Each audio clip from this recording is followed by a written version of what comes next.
रऊफ सिद्दीकी साहब, मौक़िफ़ ये है कि जाहिर सी बात है, अच्छा शोएब शाहीन साहब ने आपका वो जवाब दे दिया, उन्होंने कहा कि अगर आपको इतने तहफ़्फ़ुज़ात थे 2018 में तो फिर आप इस हुकूमत का मतलब है उस हुकूमत का आप हिस्सा ना बनते ना, जिसने आपका मैंडेट ही छीन लिया बकौल आपके कराची से, तो उस हुकूमत का हिस्सा मतलब है बनना फिर कोई, वो कहते हैं फिर आप इस पे कमेंट ही ना करें। अब ये है कि अब भी कराची में आपने तो आप बकौल आपने अपनी स्ट्रेंथ रीगेन की है और बकौल पीपल्स पार्टी के उनसे उनका मैंडेट यहां छीना गया है, लेकिन वो फिर भी कह रहे हैं कि हम फोरम्स पे जाएंगे और जहां हमारी बात जब हम जमा कर रहे हैं एविडेंसेस और हम फोरम पे जाकर इस चीज को कंटेस्ट करेंगे।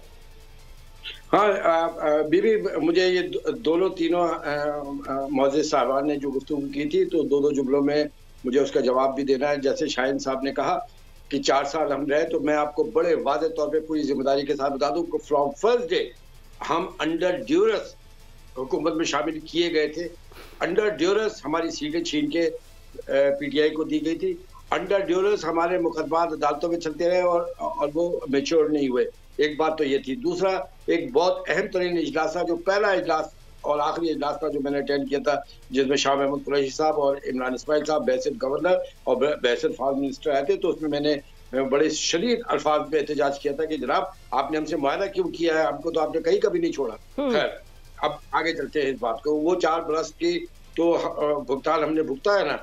फिर अभी जो मामलात आ रहे हैं पीपल्स पार्टी के, वो कह रहे हैं कि जी हमको कराची में एतराज है। मैं तो सबसे बड़ा विक्टिम आपके पास बैठा हूँ कि इनका जो MNA 237 में जीता है उसको तो लोग भी नहीं जानते थे। पूरी इलेक्शन कैंपेन मैंने चलाई थी वहां पर।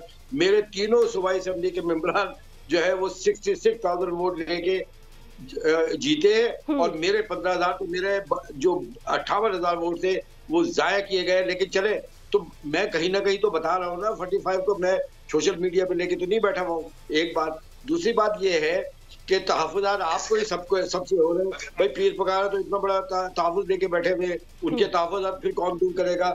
आप सब एक दूसरे के साथ तहफ़्फ़ुज़ात है। ओ बाबा, जो फोरम है वो आरओ तो मैंने तो नहीं लगाए थे पिंडी में, डीसी तो मैंने नहीं लगाए थे कराची के अंदर। सही बात है। जितने आरओ लगे थे वो मैंने तो नहीं लगाए थे।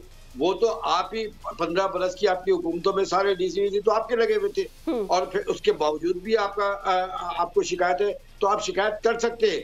लेकिन खुदा के वास्ते इन बातों को समझने की कोशिश करें कि आपका मैंडेट नौजुबिल्ला हदीस हो गया कि कोई बोल नहीं सकता और दूसरे का मैंडेट की हालत है कि आप कहते हैं कि आप तो बात भी ना करें।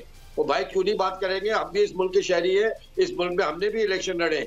इस तरह डिस्क्रिमिनेशन नहीं करेंगे। बहुत डिस्क्रिमिनेशन कर करके मुल्क को 4 सूबों से लेकर आपने 30-35 लसानी इकाइयों में तकसीम करके रख दिया है। अब तो आके मुल्क की बेहतरी के लिए कुछ काम करे। कोई इतना गंगा नहाया हुआ नहीं है कि आप उनकी बातों को आप नौजुबिल्ला हदीस समझ के कर। अच्छा, एक बात बताएं रऊफ सिद्दीकी साहब, क्या अभी भी आप अंडर ड्यूरेस बैठेंगे PMLN के साथ या फितरी इत्तेहाद है ये? नहीं, फितरी इत्तेहाद तो हमारा पीपल्स पार्टी के साथ बनता है। मैं यही तो 10 दफा मैंने कहा, फितरी इत्तेहाद हमारा अगर बनता है तो पीपल्स पार्टी से बनता है सूबे सिंध की। लेकिन इनके रवैये ऐसे हैं गुज़िश्ता 15 वर्ष में। अभी भी आप लबो लहजा देखिए, क्या शाहाना अंदाज से उठाकर दूसरे के मैंडेट को बिल्डोज करके बात करते हैं, इस तरह बात करते हैं। अभी शाहीन साहब को देखिए कि इनके लीडर ये कह के थक गए कि बड़े नफीस लोग होते थे और 4 साल हमारे 7 वोटों से इक़्तिदार में रहे।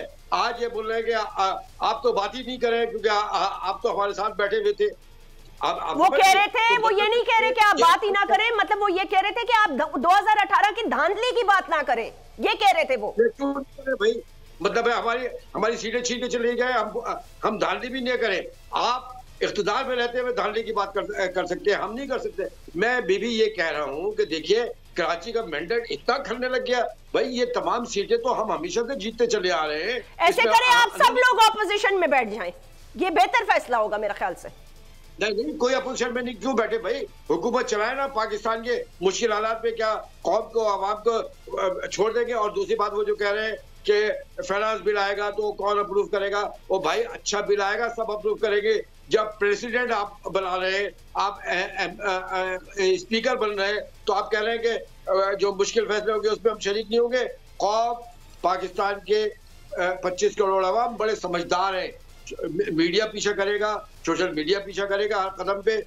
इंडिविजुअल इस वक्त तो इंडिविजुअल जो कैंडिडेट है उसको आवाम एग्जामिन करते। देखिए मीडिया कितना भी पीछे करे, लेकिन इनकी पूरी पीपल्स पार्टी के election campaign and pre election campaign आप देख लें और पोस्ट इलेक्शन, इन्होंने कहा हम पीडीएम का हिस्सा थे, हुकूमत का नहीं।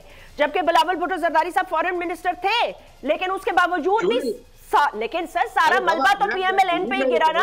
मतलब ये कह देने से मामला कोई खत्म थोड़ी हो जाते नहीं, लेकिन जब आप ये बात बार बार कहते रहते हैं रऊफ सिद्दीकी साहब, तो अगली की पॉलिटिकल साख तो खराब होती है ना। क्या राणा एहसान साहब, क्या आपको इस इलेक्शन में पीडीएम की हुकूमत चलाने का आपको इनाम मिला है या नहीं मिला, ये आप खुद बता दें। अपनी इस वक्त सिंपल मेजॉरिटी तक आप नहीं पहुंच सके। आपके अंदर से आवाजें, एक सेकेंड रऊफ सिद्दीकी साहब, राणा एहसान साहब, आपके अंदर से पॉलिटिकल पार्टी, आपकी बड़े सीनियर लोग आवाजें उठा रहे हैं। एमक्यूएम को इतने बड़े कैनवस पे ना लेके जाइए। नहीं, मैं पीएमएलएन से बात कर रही हूँ। मैं राणा एहसान साहब, पीएमएलएन के अंदर से आवाजें उठ रही हैं कि रीस्ट्रक्चरिंग करें। अगर आप अभी इतनी कमजोर हुकूमत चलाएंगे सर, साल नहीं, 2 नहीं, 3 बात फर्ज करें इंतखाबात हो जाते हैं, तो फिर तो क्या होगा? क्या पीएमएलएन वाइप आउट हो जाएगी? नहीं, देखें, मैं तो कलेक्टिव रिस्पॉन्सिबिलिटी की हम बात कर रहे हैं। हमें जो पिछली पीडीएम की हुकूमत थी, हमने मुल्क को 100% दिवालियेपन से बचाया। हमने IMF मुआहदे को बहाल करके हम गए, तो बहुत सारा क्रेडिट जो है उस हुकूमत को जाता है। पहली दफा जो है नेशनल इंटरेस्ट में इतनी ज्यादा जमातें इकट्ठी हुई और उन्होंने अपने डिफरेंसेस हटा के वो आगे बढ़े। तो मेरे ख्याल से इसी स्पिरिट की आज जरूरत है। ये इस चीज से डरना या हट जाना कि मुश्किल फैसले करने ये हमें करने ना पड़े। देखिए, आखिर ये हमारा साझा, ये मुल्क साझा है, सबका मुल्क है। इस मुल्क को नुकसान होगा तो किसी की सियासत नहीं रहेगी। तो हमने इस मुल्क के मुफाद के लिए इकट्ठे होना है। और हम ऑपोजिशन में हो, हुकूमत में हो, मैं एक चीज आपको बता दूं, जब तक हुकूमती रियासती इदारे, ऑपोजिशन और हुकूमत मिलके अगर इस दफा काम नहीं करेंगे तो ये मुल्क जो है बहरान से नहीं निकलेगा, वरना मजीद बहरान में ये धंस जाएगा। क्योंकि आज भी आपकी जो सिक्योरिटी की सिचुएशन है वो संगीन है, जो आपकी माशी सिचुएशन है वो संगीन है। बहुत सारी रिफॉर्म्स की आपको जरूरत है। अगर ये कभी भी मुमकिन नहीं है, जिस तरह का मैंडेट आया कि अगर सब मिलकर साथ नहीं चलते तो ये चीजें नहीं आगे बढ़ेंगी। तो इसके ऊपर हमें देखें, मैं तो समझता हूं कि सबके ऊपर जिम्मेदारी है, पीटीआई के ऊपर, पीपल्स पार्टी के ऊपर, एमक्यूएम के ऊपर, पीएमएलएन के ऊपर। तो सर आप पीटीआई से राब्ता कर लेना, एक नेशनल गवर्नमेंट बना ले, सबके ऊपर बोझ डाल दें, थोड़ा ये संभाल लें, थोड़ा आप संभाल लें, थोड़ा एमक्यूएम संभाल ले, थोड़ा पीपल्स पार्टी संभाल ले। मुल्क साझा है तो पॉलिटिकल पार्टीज भी साझी है ना। इतनी लाइनें आप लोगों ने रेड एक दूसरे पर लगाई हुई है कि आगे बढ़ने का कोई मामला ही नहीं है। देखिए, अभी काविश तो हो रही है कि आगे बढ़े, लेकिन अगर जो है वो नहीं, जो ये कल भी हमारी जो है वो सिटिंग होनी है। नहीं, लेकिन वो तो पीडीएम की जमातों की सिटिंग हो रही है ना, उसमें इंडिपेंडेंट कैंडिडेट्स कौन है? किसी ने उमर अयूब से राब्ता किया? नहीं, देखिए, डेफिनेटली बात यह है कि पहले तो यही कोशिश होगी कि अगर ये जो जमातों जिनका इंटरेस्ट इस लिहाज से है कि जिन्होंने पहले काम किया हुआ है, जो एक दूसरे को जानते हैं, एक दूसरे के साथ कंफर्टेबल हैं, वो आगे अगर बढ़ सकती हैं तो पहले इनको वो ऑपोजिशन में बैठ जाएंगी। और अगर ये भी नहीं हुआ फिर let's see what this solution comes, लेकिन मिलकर चलना पड़ेगा। अगर ये वीडियो आपको पसंद आई है तो इस चैनल को सब्सक्राइब करें और बेल आइकन को क्लिक करें। सब्सक्राइब करें और बेल दबाएं ताकि कोई खबर रह न जाए।